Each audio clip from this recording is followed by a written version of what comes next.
Hi everyone, welcome to our exclusive English classes SVGMSRI। मैं हूँ धीरज डबरिया और आज हम 12th इंग्लिश CBSE बोर्ड की फ्लेमिंगो बुक का जो 4th नंबर चैप्टर है द रेड ट्रैप, इसका सारांश देखेंगे। और सारांश देखने से पहले about the author and setting of the story देख लेते हैं। Selma Lagerlof 1858 to 1940 was a Swedish writer. Selma Lagerlof जिनका जन्म 1858 के अंदर और 1940 के अंदर इनका देहांत हो गया था, ये एक स्वीडन की लेखिका थी। Whose stories have been translated into many languages, जिनकी कहानियाँ कई भाषाओं में अनुवादित की गई है। A universal theme runs through all of them, एक सार्वभौमिक विषय वस्तु उन कहानियों के अंदर होती है। A believe that the essential goodness in a human being can be awoken through understanding and love, एक विश्वास की मनुष्य के अंदर जो आवश्यक अच्छाई होती है, उस अच्छाई को प्रेम के द्वारा और समझ के द्वारा जगाया जा सकता है। This story set amidst the mines of Sweden, ये कहानी स्वीडन की खानों के मध्य में स्थापित की गई है। रिच इन आयरन ओर, जो कि आयरन ओर के अंदर लो एस्क के अंदर काफ़ी संपन्न है। Which figure large in the history and legend of that country, जो उस देश के इतिहास के अंदर, उसकी पौराणिक कथाओं के अंदर काफ़ी बड़ा स्थान है, इसका काफ़ी बड़ा स्थान लिए हुए है। The story is told समवाट in the manner of A fairy tale, और ये कहानी एक तरीके से कुछ अंदाज में एक परी कथा के रूप में कही हुई कहानी है ये। इस कहानी की हम एक बार थीम देखते हैं और ये कहानी क्या संदेश देना चाहती है, दोनों को हम देख लेते हैं। फिर उसके बाद में इस कहानी का हम सारांश देखेंगे डिटेल से और इसके कैरेक्टर्स कौन कौन हैं उनको जानेंगे।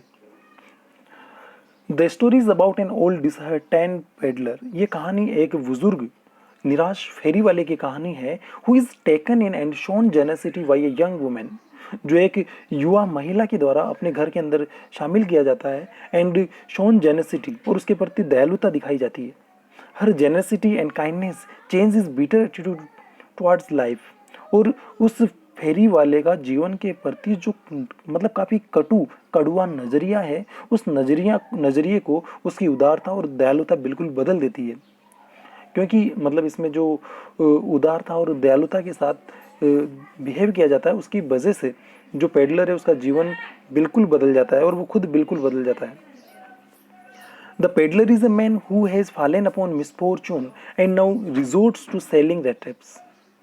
पेडलर एक आदमी है जिसके ऊपर दुर्भाग्य की मार पड़ी है, वो काफ़ी पीड़ित है, अभी विपत्ति से घिरा हुआ है। इस और अभी वो चूहेदानी बेचने का, भिक्षा मांगने का और चोरी करने का सहारा लेता है अपने जीवन को जीने के लिए। He is very pessimistic about the world around him, और अपने चारों तरफ जो संसार है उस संसार के प्रति वो काफ़ी निराशावादी है। And sees the world as merely rat trap, और वो संसार को केवल मात्र एक रेड ट्रैप के रूप में देखता है, एक चूहेदानी के रूप में देखता है।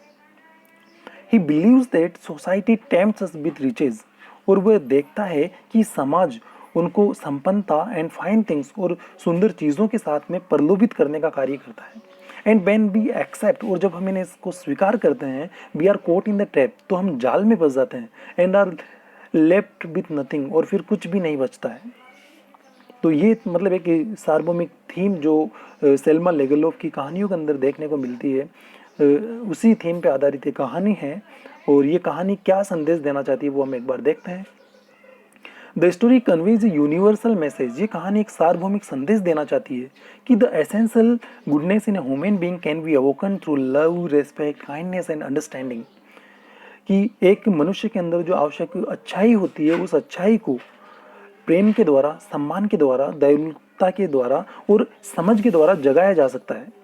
इट हाईलाइट्स द ह्यूमन प्रिडिकमेंट, और ये मनुष्य की हालात, उसकी दुर्दशा को विशिष्ट रूप से दर्शाती है।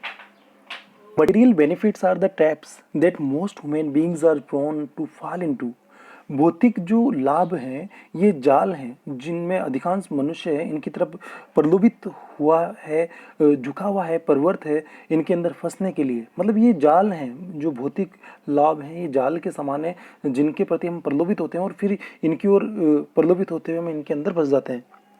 Human beings do have a tendency to redeem themselves from dishonest ways as does the peddler at the end of the story। और जिस प्रकार कहानी के अंत के अंदर जो पेडलर है वो अपने डिसऑनेस्ट वेज को छोड़ देता है, उसी प्रकार हमारे अंदर भी ऐसी प्रवृत्ति होनी चाहिए कि हम अपने बुरे जो वेज हैं, डिसऑनेस्ट वेज हैं, तरीके हैं, उनसे हम अपने आप को मुक्त करें। ऐसी हमारे अंदर प्रवृत्ति होनी चाहिए। ये कहानी का जो संदेश था ये था कि मतलब हमें जीवन के अंदर काफ़ी कुछ चीज़ें प्रलोभित करती रहती है, तो हमें उनसे बचना चाहिए और हमारे जो बुरे वेज हैं उनको भी दूर करके अच्छाई की ओर आगे बढ़ना चाहिए। और एक अन्य व्यक्ति को अगर हम ठीक करना चाहते हैं तो उसके प्रति हमें दया, प्रेम है और उसका सम्मान है, समझ के साथ उसके साथ बिहेव करें तो हम दूसरे व्यक्ति को भी बदल सकते हैं। इस कहानी के अंदर जो कैरेक्टर्स हैं वो ये हैं, ए पेडलर विथ रेड ट्रैप्स, चूहेदानियों के साथ एक फेरी वाला जो पूरी कहानी के अंदर चलता रहता है, an old man a crofter, और एक बुजुर्ग व्यक्ति है, क्रॉफ्टर है वो, master smith in the Ramsjo iron mill in Sweden, और स्वीडन के अंदर रामसजो आयरन मिल है उसका मुख्य लोहार है। Helpers in the mill black Smiths, और मिल के अंदर सहायक के तौर पे काम करने वाले और भी लोहार हैं। आयरन मिल ओनर, और आयरन मिल का मालिक हैं Edla Willmansson, daughter of the iron mill owner, और आयरन मिल का जो मालिक है उसकी बेटी है एडला बिल्मनसन। समरी इन डिटेल, अब हम जो समरी है उसको विस्तार से देखते हैं। A rat trap peddler went around selling small rat traps, एक चूहेदानी बेचने वाला फेरी वाला अपनी छोटी चूहेदानियों को चारों तरफ बेचता है। हिज क्लोथ्स वर इन रैग्स, उसके कपड़े फटे हुए हैं। हिज चीक्स वर होलो, उसके गाल हैं वो धसे हुए हैं। He had the look of A starved man, और वो एकदम भूखा व्यक्ति नजर आता है। ही हैड वायर ट्रैप्स, और उसके जो वायर हैं उनसे जाल वो बनाता है। He begged the material from stores and big farms, और वह दुकानों से और बड़े जो फार्म हैं वहाँ से ये सामान वो मतलब मांग के लेके आता है और फिर उनसे चूहेदानियाँ बनाता है और उनको बेचता है। Sometime he resorted to begging and little stealing to survive, और कभी कभी उसको भिक्षा और छोटी मोटी चोरी का सहारा लेना पड़ता है अपने जीवन को गुजारने के लिए। अपना जीवन यापन करने के लिए उसको भिक्षा मांगनी पड़ती है और छोटी मोटी चोरियां भी वो करता है। The world had never been kind to him, और ये संसार कभी भी उसके प्रति दयालु नहीं रहा है। ही हैड नो होम, उसके पास कोई घर नहीं है। नो शेल्टर, और कोई भी उसका आश्रय नहीं था। The peddler led a lonely life, और पेडलर एकदम एकाकी जीवन जीता था, वो अकेला था। One day while he was thinking about his rat traps an idea struck him, जब एक बार वो अपनी चूहेदानियों के बारे में सोच रहा था तो एक विचार उसके मन में आया। ही thought that the world itself was a red trap, उसने सोचा कि यार ये दुनिया है, ये अपने आप में एक चूहेदानी है। As soon as anybody touched it the trap closed on them, और जो ही कोई व्यक्ति इसे छूता है तो ये ट्रैप है, वो ट्रैप उनको अपने अंदर समा लेता है, मतलब उनको अंदर बंद कर देता है।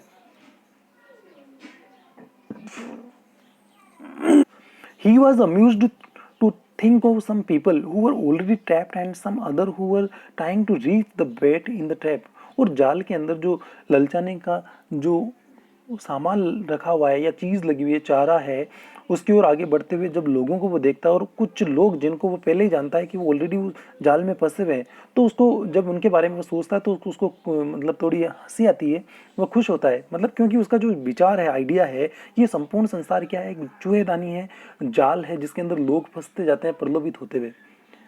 क्योंकि मतलब एक चूहा है वो भी मतलब लालच में आके, ललचाते हुए भोजन के लालच में आके उस चूहेदानी में फंस जाता है। उसी प्रकार इस दुनिया के अंदर भी काफ़ी चीज़ें हैं जो प्रलोभित करती है और काफ़ी लोग प्रलोभित होकर उनके अंदर फंस जाते हैं। It was a cold evening in December, ये दिसंबर की काफ़ी सर्द शाम थी। He reached a cottage on the roadside, वो सड़क के किनारे कुटिया के वहाँ पहुँचता है। He knocked at the door and asked for a night shelter, वह दरवाजे के ऊपर दस्तक देता है और रात्रि के आश्रय के लिए मांग करता है। The owner of the cottage was a lonely old crofter, और जो कोटीज है उसका मालिक था वो एक बुजुर्ग क्रॉफ्टर था, और वो भी बेचारा अकेला था, एकाकी व्यक्ति था वो। He wanted someone to talk to, और वो चाहता था कि कोई उससे भी कोई बात करने वाला हो। So he welcome the peddler, इसलिए उसने उस फेरी वाले का स्वागत किया। He gave the peddler hot porridge to it, और उस फेरी वाले को गरम दलिया उसको खिलाया। एंड टोबाकू टू स्मोक, और धूम्रपान करने के लिए तंबाकू उपलब्ध करवाई, तंबाकू दी उसने।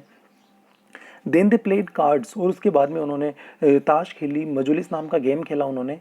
The crofter was generous as well as trustful, तो जो क्रॉप्टर था जितना वो उदार था उतना ही विश्वासी भी व्यक्ति था, मतलब वो दूसरों पे विश्वास करने वाला व्यक्ति था।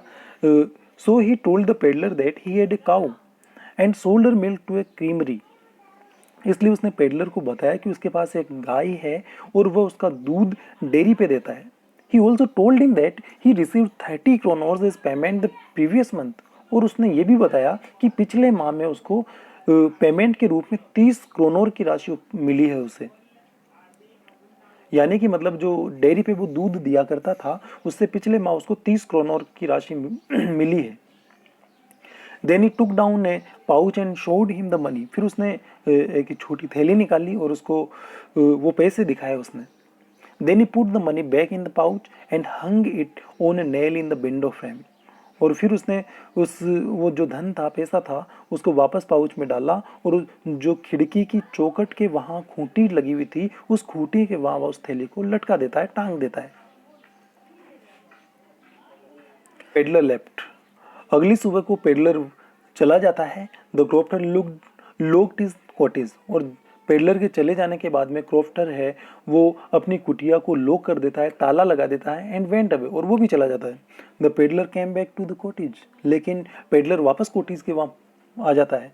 He had been tempted to steal the money, वह उस धन को चुराने के प्रति प्रलोभित हो जाता है। That hung like a bait in the window frame, जो उस खिड़की की चौखट पर ललचाने वाली चीज के रूप में वहां पे टंगे हुए थे। ही स्मैश्ड द पेन, उसने शीशे को तोड़ दिया। एंड स्टोल द मनी, और धन चुरा लिया। Now he thought it was not safe to walk along the public highway, अब उसने सोचा कि उसके पास जो चुराया धन है इससे पब्लिक हाईवे पे चलना अब सुरक्षित नहीं होगा। So he went into the woods, इसलिए वो जंगल की ओर चला जाता है।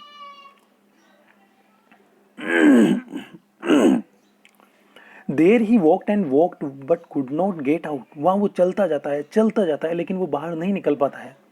ही मूव्ड इन सर्कल्स, वो बार बार गोल गोल घूमता रहता है उस जंगल के अंदर, लेकिन उसको मार्ग नहीं मिलता और भटकता रहता है। ही वॉज टायर्ड, और फिर वो आखिरकार थक जाता है। He looked upon the forest as a rat trap in which he was caught, और अब वो जंगल को देखता है कि ये जंगल है, एक चूहेदानी है जिसके अंदर वो स्वयं आज फंस चुका था। ही thought his and was near, और उसने सोचा कि उसका अंत अब नजदीक था। ही ले डाउन टू डाई, और फिर वो मरने के लिए नीचे लेट जाता है। After a while he heard regular thumping of A hammer stocks, और कुछ समय के बाद में हथौड़ों की बार बार थप थप की आवाज, प्रहार करने की थप थप की आवाज को वो सुनता है। He knew the sound was coming from Ramsjo iron work, तभी उसको पता लगा कि ये जो आवाज है ये रामस्जो आयरन वर्क से आ रही थी। He stood up and walked in the direction of the sound, वो खड़ा होता है, तुरंत खड़ा होता है वो, और सीधा उस आवाज की दिशा की ओर आगे बढ़ जाता है। He open the gate of the iron work, और फिर वो आयरन वर्क जो कंपनी है उसका दरवाजा खोलता है। And went into the forge, और सीधा ढलाई घर में पहुंच जाता है। उसका जो मालिक है वो रात्रिकालीन भ्रमण के दौरान वहां पे आया। And notice the ragged reach near the furnace, और उसने उस भट्टी के पास में फटे पुराने कपड़े उस अभागे व्यक्ति को देखा उसने। The iron master looked intently at the peddlers face, iron master ने उसके पेडलर के चेहरे को उत्सुकता पूर्वक देखा उसने। He felt sure that the peddler was one of his old regimental comrades, और उसने महसूस किया कि जो पेडलर है, फेरी वाला है, ये उसका पुराना रेजिमेंटल साथी है, कैप्टन वॉन स्टाइल है। शायद ये कैप्टन वॉन स्टाइल है who had fallen on his evil days, शायद उसके अभी विपत्ति के दिन चल रहे हैं, मुसीबत के दिन चल रहे हैं, बुरे दिन चल रहे हैं। He invited the peddler to go home with him for Christmas, इसलिए वो क्रिसमस के जो त्यौहार था उस त्यौहार की वजह से उसको अपने घर पे आने का निमंत्रण देता है वो पेडलर को। But the peddler was alarmed, लेकिन जो पेडलर है वो एकदम चौंक जाता है। He thought it was risky for him to accept the offer, और वह सोचता है कि ये जो प्रस्ताव है इसको स्वीकार करना उसके लिए काफ़ी मुसीबत भरा हो सकता है, जोखिम भरा हो सकता है। ही फर्मली डिक्लाइन इट, इसलिए वो दृढ़तापूर्वक उसके लिए मना कर देता है कि भाई मैं नहीं आ सकता। The iron master went home, iron master घर चला जाता है, काफ़ी बार उसको मनाता है लेकिन वो नहीं मानता है पेडलर, तो फिर वो घर चला आता है। The iron master sent his daughter Edla to persuade the peddler to come home. लेकिन आयरन मास्टर जब अपने घर चला जाता है तो वो अपनी बेटी को, एडला बिलमनसन को, पेडलर को राजी कर अपने घर लाने के लिए भेजता है। वो सी स्पोक जेंटली टू हिम। और एडला जब वहाँ पे उस मील के अंदर आती है, उस आयरन वर्क्स के वहाँ पहुँचती है, तो उसके साथ विनम्रता के साथ वह वार्तालाप करती है। The peddler felt confidence in her. Peddler को उसके अंदर काफ़ी विश्वास जागृत होता है and agree to go with her, और उसके साथ चलने के लिए वो तैयार हो जाता है। On the way he was sorry to have stolen the crofter's money that had put him in a trap. और रास्ते में चलते चलते उसको काफ़ी दुख होता है कि उसने क्रॉफ्टर के धन को चुरा लिया था और जिसकी वजह से आज वो जाल में फंस गया था।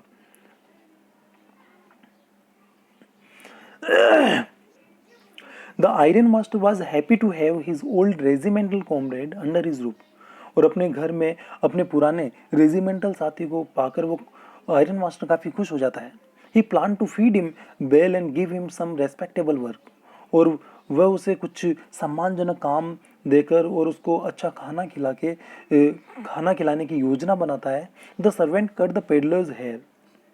और जो नौकर है उसके, जो मील का मालिक है, उसके नौकर उस पेडलर के, फेरी वाले के बाल काटते हैं, सेव्ड हिम, उसकी दाढ़ी बनाते हैं, एंड बेथड हिम, और उसको नहलाते हैं। The peddler appeared bearing one of the iron master fine shoots. और अब आयरन मास्टर का एक शानदार सूट पहनकर अब पेडलर फेरी वाला बाहर प्रकट होता है। But when the iron master looked at him in daylight he felt that he had made a mistake. लेकिन जब जो मुख्य मील का मालिक है, जब वो उसे दिन की रोशनी के अंदर देखता है तो फिर उसको महसूस होता है कि उसने बड़ी गलती कर दी है, उसने गलती कर दी है। The peddler was not captain von Stahle. ये जो फेरी वाला है कैप्टन वॉन स्टेले नहीं था। ही thought that the man had deceived him. और उसने सोचा कि इस आदमी ने उसे धोखा दिया था।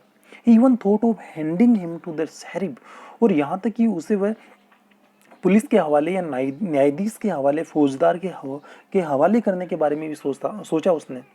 The peddler said that he had not pretended to be what he was not. और पेडलर जब वो ये बोलता है कि वो उसको न्यायाधीश के हवाले कर देगा, तो पेडलर उसे बोलता है कि जो वो नहीं था उसने उसको बिल्कुल भी दिखाने का प्रयास नहीं किया है। मतलब उसने बिल्कुल भी कोई जानबूझ के गलत नहीं किया। मतलब उसने नहीं चाहा कि मतलब मैं वो हूँ जो वो नहीं था।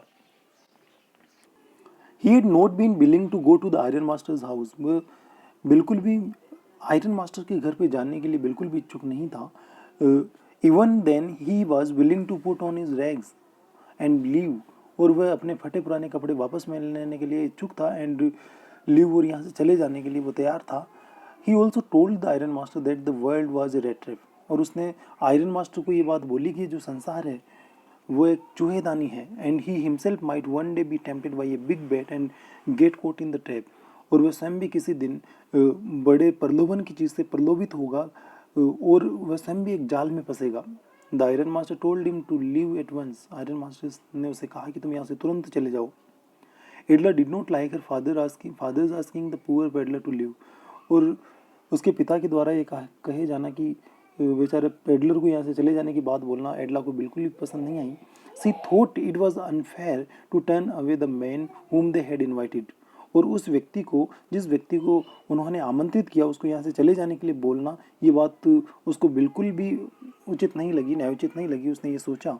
सी wanted to have the joy of entertaining a homeless wanderer on Christmas Eve. और क्रिसमस ईव के दिन वह एक बेघर घुमक्कड़ व्यक्ति का मनोरंजन करके आनंद प्राप्त करना चाहती थी। She stop the peddler and her father agree to it. और उसने पेडलर को रोक लिया और उसके पिताजी भी इस बात पे सहमत हो गए, उसकी बात उन्होंने मान ली। Edla served food to the peddler. Edla ने पेडलर को भोजन परोसा। He was given Christmas present which he thankfully received. और उसको क्रिसमस का उपहार भी दिए गए उसको, जिनको उसने कृतज्ञता के साथ स्वीकारा। Edla told him that her father's suit that the peddler was wearing was also a Christmas present। और एडला ने ये बताया कि उसके पिताजी का जो सूट वह पहने हुए था वह भी एक क्रिसमस का उपहार है उसके लिए। He assured him that he would be welcomed again if he liked to spend the next Christmas Eve with them। और एडला ने आश्वस्त किया पेडलर को कि अगर वो चाहे तो अगला जो क्रिसमस ईव का त्यौहार है उस समय भी वो उनके घर आ सकता है और उसका मतलब स्वागत किया जाएगा। Next morning the iron master and his daughter went to church. अगली सुबह आयरन मास्टर और उसकी बेटी चर्च जाते हैं। There they learn that the peddler was a thief, और वहाँ जाके उनको पता लगता है कि जो पेडलर था वो चोर था। ही ड्रॉप्ड द क्रॉफ्टर, जिसने मतलब क्रॉफ्टर को लूटा था। The iron master was sure that the peddler must have made away with their silver, और आयरन मास्टर बिल्कुल आश्वस्त था कि जो पेडलर है वह उनके जो चांदी के सामान है वो मतलब वहाँ से ले जाएगा। एडला वॉज डिजेक्टेड, और ये बात सुनकर कि मतलब उसने क्रॉफ्टर को लूटा था वो एकदम निराश हो जाती है, क्योंकि एडला ही थी जिसने मतलब उसको मना के राजी करके अपने घर लेके आई वो। और उसको काफ़ी, जब उसके पिताजी के द्वारा ये बोल दिया गया कि इसे यहाँ से तुरंत चले जाना चाहिए, लेकिन वही थी कि उसने उसे वहाँ रखा, खाना खिलाया, उपहार दिए। तो ये जानकर उसको काफ़ी दुख होता है, आहत हो जाती है वो। But when they reached home they learn that the peddler had left, लेकिन जब वो घर पहुंचते हैं तो उन्हें ये पता लगता है कि पेडलर वहाँ से जा चुका था। But he had taken away nothing, लेकिन वो कुछ भी अपने साथ नहीं ले जाता है। On the other hand he left Christmas present for Edla, और इसके विपरीत वो एडला के लिए एक क्रिसमस का उपहार छोड़कर जाता है। Edla open the present, Edla उस उपहार को खोलती है। It it was a tiny rat trap, ये एक छोटी चूहेदानी थी। Edla was happy to see that the peddler had left the crofter's money behind, और एडला ये जानकर काफ़ी खुश हो जाती है कि पेडलर ने क्रोफ्टर के जो पैसे थे 30 क्रोनर्स की राशि वो वहीं छोड़ के गया वो। There was a letter also, और उसमें एक पत्र भी था। It was addressed to Edla, और ये एडला को संबोधित करके लिखा गया था। He thanked her for her kindness, जिसमें वह एडला बिल्मनसन की दयालुता के प्रति धन्यवाद अदा करता है।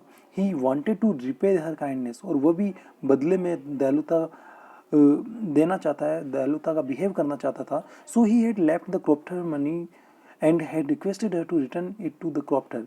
इसी के कारण वह जो क्रॉफ्टर का धन है वहीं छोड़ के जाता है और निवेदन करता है कि वह पैसा उस क्रॉफ्टर को लौटा दिया जाए। He said he had been raised to captain, और वो ये बोलता है कि उसको कैप्टन जितना सम्मान दिया गया, उसे कैप्टन के जैसे व्यवहार किया गया उसके साथ। That was why he could come out of the rat trap in which he had been caught, और उसी के कारण जिस जाल में वो फंस गया था उस चूहेदानी से वो बाहर आ सका है। कहने का मतलब ये है कि जो एडला बिल्बनसन है उसके द्वारा उसके साथ एक कैप्टन के जैसे बिहेव किया गया था, और उसी के कारण वो मतलब उसका मन के अंदर बदलाव होता है और वो अपने बुरी चीज़ें त्यागने की सोचता है, और उस चूहेदानी के अंदर से जिसके अंदर वो फंस गया था उससे वो बाहर आ सका था। He signed the letter Captain von Stahle, और वो उस लेटर के ऊपर कैप्टन वॉन स्टैहले के रूप में सिग्नेचर करता है। इसीलिए करता है क्योंकि एडला बिल्मनसन और जो कि आयरन मास्टर है उसके पिताजी, उन्होंने सोचा कि मतलब ये कैप्टन वॉन स्टैहले हैं, तो उसी अकॉर्डिंग उसको घर लाया गया था और उसी कैप्टन के अकॉर्डिंग उसके साथ रेस्पेक्ट किया गया और उसको खाना परोसा गया। लेकिन बाद में जब पता लगता है कि मतलब ये तो गलत है, ये तो अन्य व्यक्ति है, फिर भी मतलब एडला बिल्मनसन के द्वारा उसके साथ काफ़ी अच्छा बिहेव किया गया और उसके पिताजी को मतलब राजी किया जाता है कि नहीं, उसको अभी नहीं जाने देंगे। इन सब चीज़ों को देखकर जो पेडलर है उसका मन है वो बदल जाता है और कुछ अच्छाई की ओर अग्रसर होता है, और वो बुरे काम छोड़ने का प्रण कर लेता है और जो क्रोफ्टर है उसके पैसे वापस लौटाने का विचार वो करता है। और इस प्रकार वह भी उसके साथ जो कैप्टन जैसा बिहेव किया गया उसी के प्रत्युत्तर में वो कैप्टन वॉन स्टैहले के रूप में सिग्नेचर करता है उस पत्र के ऊपर। तो ये थी द रेड ट्रैप सेल्मा लेगरलोफ के द्वारा लिखी हुई कहानी का सारांश। मैं आशा करता हूँ कि आपको काफ़ी पसंद आई होगी। अगर किसी प्रकार की कोई भी इसमें कमी लगे तो प्लीज़ कमेंट और इस चैनल को लाइक करें, शेयर करें, सब्सक्राइब करें। Thanks for watching.